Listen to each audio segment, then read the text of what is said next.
খিদে পেয়েছে কিন্তু সময় একদম কম, তাহলে চলুন বানিয়ে ফেলি 5 মিনিটের সুপার টেস্টি ডিম টোস্ট। প্রথমে একটা ফ্রেশ ডিম নিয়ে নিলাম, তারপর ফাটিয়ে দিলাম।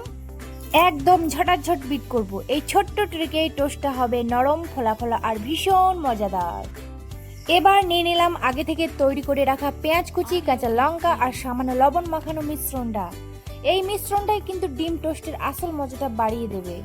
পরিমাণ মতো 1 চামচ দিয়ে দিলাম ডিমের মধ্যে, তারপর আবার একদম ঝটপট ভালো করে বিট করে নিচ্ছি যাতে পেঁয়াজ, লঙ্কা আর ডিমের সব ফ্লেভার সুন্দরভাবে একসাথে মিশে যায়। এখন থেকেই কিন্তু গন্ধটা একদম লোভনীয় লাগছে, দেখে মনে হচ্ছে দারুণ মজাদার কিছু হতে চলেছে। এবার আমি ইন্ডাকশনটা অন করে দিয়ে দিলাম সামান্য সাদা তেল। তারপর একে একে ব্রেডের টোস্টগুলো প্যানে সাজিয়ে হালকা আঁচে সুন্দর করে সেঁকে নিচ্ছি। ধীরে ধীরে দুপাশ উল্টে পাল্টে ভেজে নিচ্ছি যাতে বাইরে থেকে হয় একদম হালকা মচমচে আর ভিতরটা থাকে নরম ও সুস্বাদু। টোস্টগুলো যখন সুন্দর সোনালি রং ধরে ফেললো আর দারুণ একটা গন্ধ বেরোতে শুরু করলো, তখন বুঝলাম একদম পারফেক্ট হয়ে গেছে।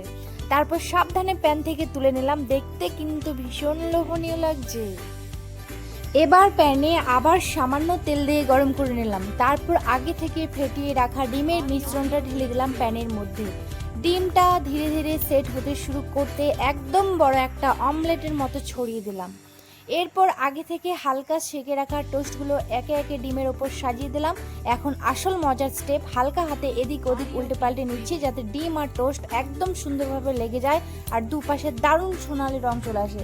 এই সময় যে গন্ধটা বেরোচ্ছে, সত্যি বলছি খিদে না পেলেও খেতে ইচ্ছে করবে। দেখতে যেমন মজাদার, খেতেও ঠিক ততটাই সুপার টেস্টি।